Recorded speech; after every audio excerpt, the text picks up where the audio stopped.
Joe Rogan and MAGA snubbed by Golden Globe Award for a new podcast award. So this is a 2-minute read. It's by Mira Navlaka. This is Joe Rogan right here. So the inaugural podcast award nominations were announced by the Golden Globes today, and several eligible MAGA podcasters, they failed to meet the cut, or to make the cut, that is. So the conservative podcasters, including Joe Rogan, Megyn Kelly, Tucker Carlson, Candace Owens, Ben Shapiro, were snubbed in the first ever podcast category at the Globes. Rogan's show, The Joe Rogan Experience, has been the #1 podcast globally on Spotify for 6 consecutive years, also leading Apple Podcasts and YouTube's rankings. The podcaster was one of 25 who made the short list for the new addition to the Golden Globes. So he was recognized. So these people were recognized for the Golden Globe Award. Ben Shapiro, he failed to be nominated for the inaugural Golden Globe Best Podcast Award despite campaigning for it heavily. So Shapiro, who hosts the Ben Shapiro Show, was also a contender for the award and went as far as to campaign for the Golden Globe in November, acquiring Times Square billboard plastered with the words, "For your Golden Globe consideration." The 6 nominees that did make the cut are Armchair Expert with Dax Shepard, the Mel Robbins podcast, Alex Cooper's Call Her Daddy, Good Hang with Amy Poehler, NPR's Up First, and Smartless by Will Arnett, Jason Bateman, and Sean Hayes. So this right here is a personality-driven podcast, including Alex Cooper's Call Her Daddy, made up the bulk of nominees. Michael M. Santiago. Okay, a Getty picture. None of the political podcasts from the list were nominated. So none of those were nominated. The left-leaning show pod, Save America, was also dismissed, as was The Daily as well. From the New York Times, NPR Up First was the only news-centric podcast to be included. The final list of nominees elicited mixed reactions on X, formerly known as Twitter, with one user pointing out Rogan's consistently large audience. Another user said that he was shocked that the voting committee got it right. So they kept politics, I guess, most of the really hardcore right-leaning politics and some of the left-leaning politics out of the nominees. But, however, I will say this, they were mentioned. Their names were mentioned. So the Golden Globes unveiled the new podcast category. This was in May. And so as the world of entertainment continues to evolve, we are excited to recognize new forms of storytelling. Helen Honey, president of Golden Globes organization, said this in a statement. Now listen to this statement. This is very critical, and this has everything to do with who tells stories about people's communities, their backgrounds, and so forth. So the president of the Golden Globes, she said, podcasts have emerged as a profound medium for sharing narratives and building communities across global borders and generations. By celebrating achievements in both audio and visual podcasts, we aim to honor our heritage categories while making room for new voices and formats to be heard. So that is important. So it says the 83rd annual Golden Globes will take place January the 11th. This will be on CBS and Paramount. So that is the whole article, and you can see still frames of some of the podcasters that are very influential on social media right now and have the greatest following. And the only black person's name that I heard mentioned, even though they didn't make the cut either, was Candace Owens. So I want you guys to pay close attention to that. So out of all of the YouTube, TikTok content creators that are in the black community, not one was mentioned except one that is totally what I've been hearing for many years against their own community is Candace Owens, and she wasn't picked, but however her name was mentioned. So that should tell you the trajectory of where our communities are headed. What types of videos and what types of things do we see, and what types of politics do we see anybody talking about? What types of influencers are out there? And when we have like videos of people tearing each other down, videos talking about people fighting each other and stealing from each other, or hurting people in our own communities, it does a great disservice to all of us as people. And here you got the greatest influence globally, they're saying worldwide, is, and the greatest following is Joe Rogan. And there may be some that might even have like some big presence such as he does. But notice they're like Republican politically led MAGA basically. And when we have podcasters that are political in our communities, is anyone listening to any of them? Is anyone acknowledging any of them? Now, I've looked at Roland Martin's videos. He has a network of his own called Black Star Network. Do we even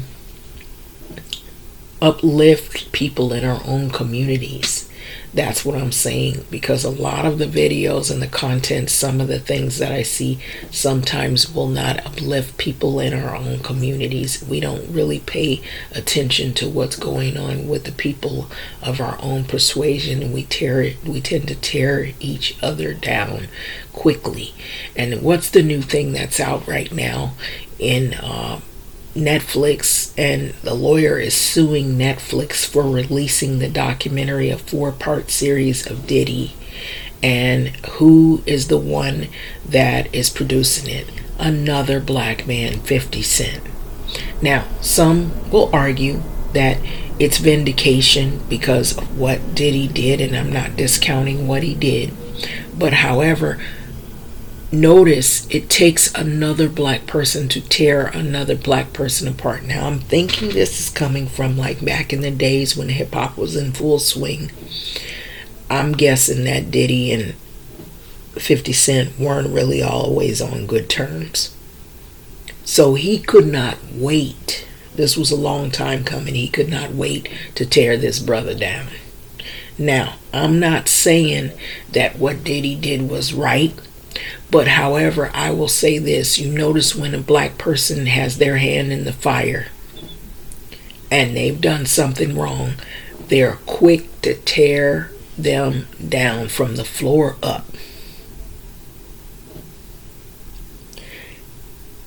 It's a given. It seems like that is the thing to do. And we had all of these influencers that we had that were supportive of MAGA, and they were in the black community, supposedly, but adjacent to the black community. They had distanced themselves and called themselves Black MAGA, Black Trump supporters. You didn't see any of their videos either being nominated. They did all of that song and dance for the MAGA group. and none of them were celebrated either. So I will stress that. So I just wanted you to see this, because this is what direction we're headed. That a lot of us, the people we should be supporting, we're not. And those that we support, they're not doing that great, but they have a following, which is very disturbing, to say the least. So in saying that, we definitely have a lot of work to do, and I know the last thing that was of any support was when people were saying they weren't going to spend a lot of money in some of these stores that had dropped DEI, which is diversity, equity, and inclusion. And it seemed like you had like a lot of black pastors that were spearheading a lot of this. And that was one of the groups that was influential in that. You hadn't heard anything about the cause and people, if they're following up on any of that. Now that we're in the middle of holiday time, people are trying to be more frugal, I notice. I don't see a lot of people like trying to, break their bank, per se. Some are trying to be more cautious because that's the environment we're living in financially. However, I will say this. It doesn't look like what's happening in the world is stopping anytime soon with, where we're at. I know we're talking about the Golden Globes, but all of this ties in together. We see who's being acknowledged for these Golden Globe podcast awards. And this is nothing, I'm not going to say that it doesn't involve racism, because I feel like it does, because it reminds me of Grammy So White. When Will Smith and Jada Pinkett were talking about the Grammys, how the board pretty much only focused on Anglo actors and actresses and what have you, and the shows that they had in the movies, and acknowledgement of their work. But you did not really see the people that are black content creators being in the entertainment world on any social platform. And I feel like we're going in that direction with even the podcasting and the internet influences. So you also should know that as an influencer or person that is doing content, be careful of what you do your content on, because we have people who they just do some crazy stuff on there on social media, and there's no beginning, middle, and end. There's no reason as to why these things are being done. They just blatantly put things out there and they do it, and it looks like a minstrel show. We don't need white people to make fun of black people when black people are making fun of black people, is what I'm saying. So that has a lot also to do. Sometimes we're looking at who is not like us, they not like us, but we got to look at those who are like us, who are doing damage against their own kind.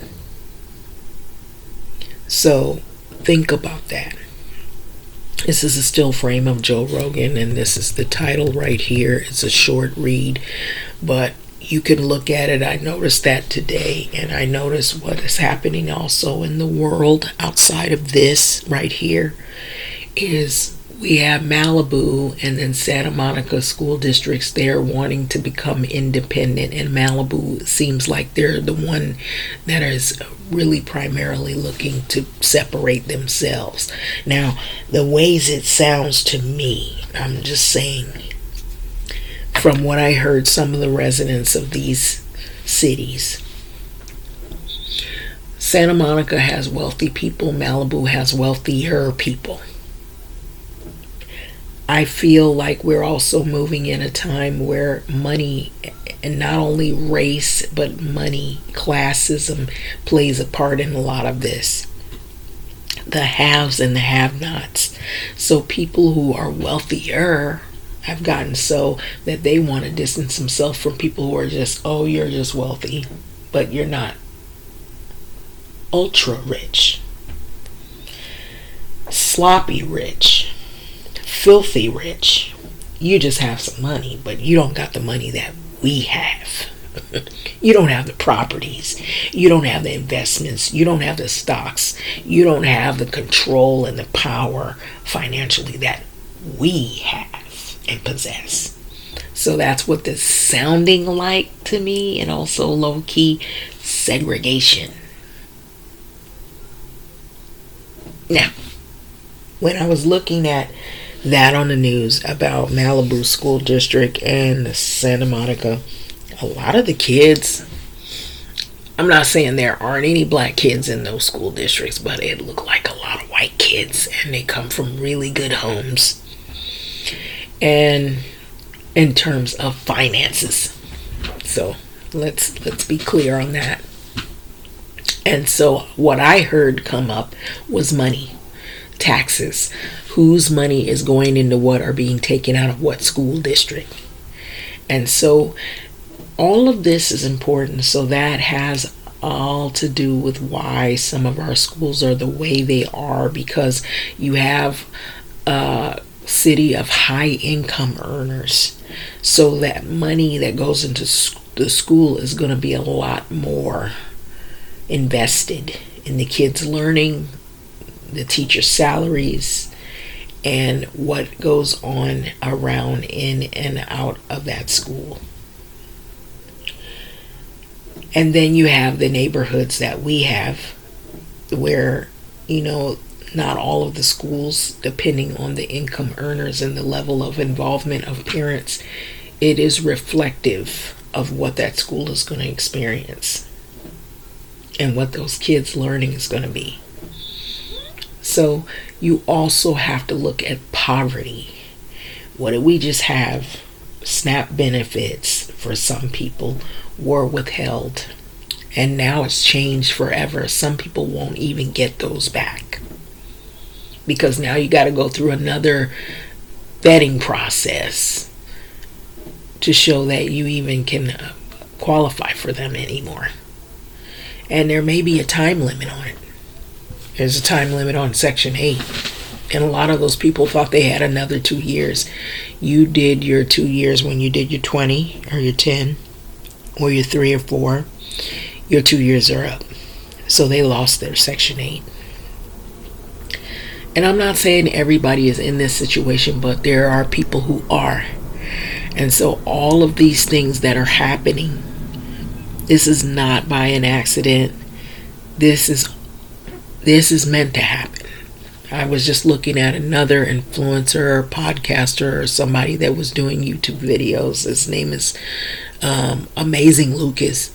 And he was talking about this bill that Gavin Newsom was supposed to have signed, because something was supposed to be spearheaded by another local official, political official in the communities of like Inglewood and Compton and some of these areas, having to do with, in line with reparations, freedmen being recognized, and it looked like they erased a lot of things. And then he broke it down. He read the document, and it said people who are hired employees of the government. And so I was listening to more and more, and I said, you know what, I'm not shocked by any of it, because they know who they want to pick, and they know who they want to represent, and they know who's not listening, and they know who's not going to read. And it's important. That's the reason why we can do a disservice to our own kind by not paying attention, just not paying attention. So I'm going to leave this video with you here, but we really need to do some homework on what is going on, because these people are not stopping anytime soon. And then we got for rent signs all up and down in a lot of the areas here in California, city streets.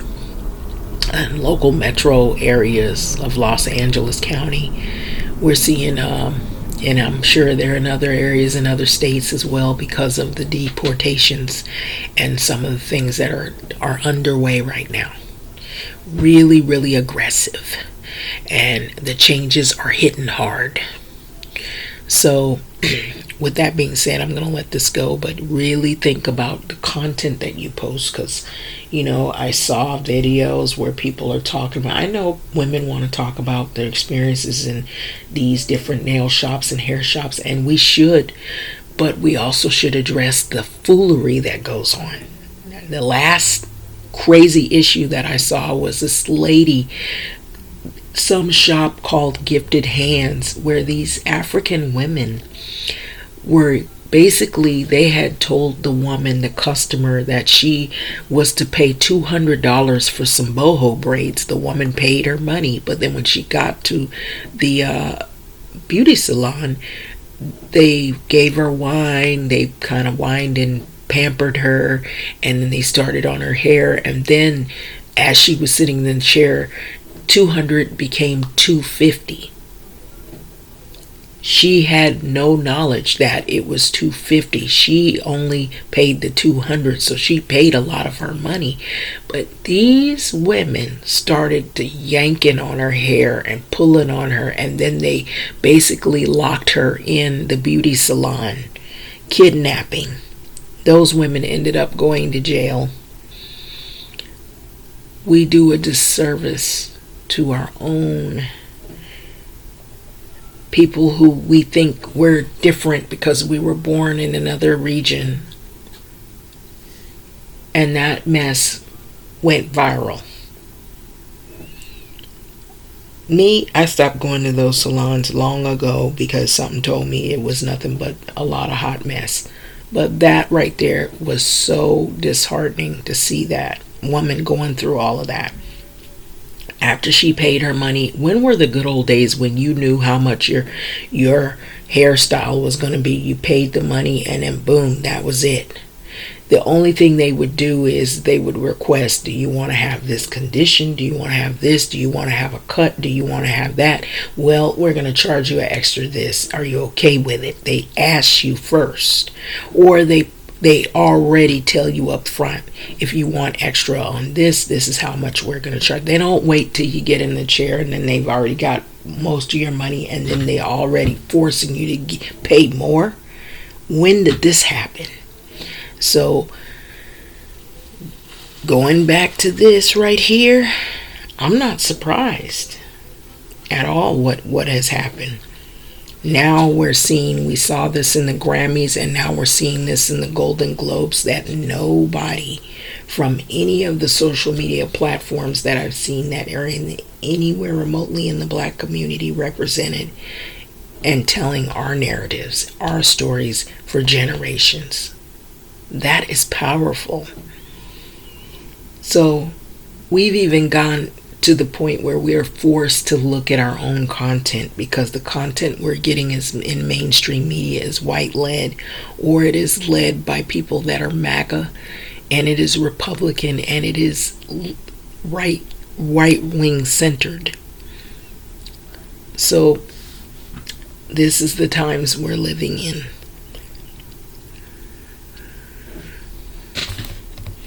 I'm just saying. So we probably need to rethink about the content that we put out there on YouTube and on TikTok, and what significant impact does it make on future generations to come.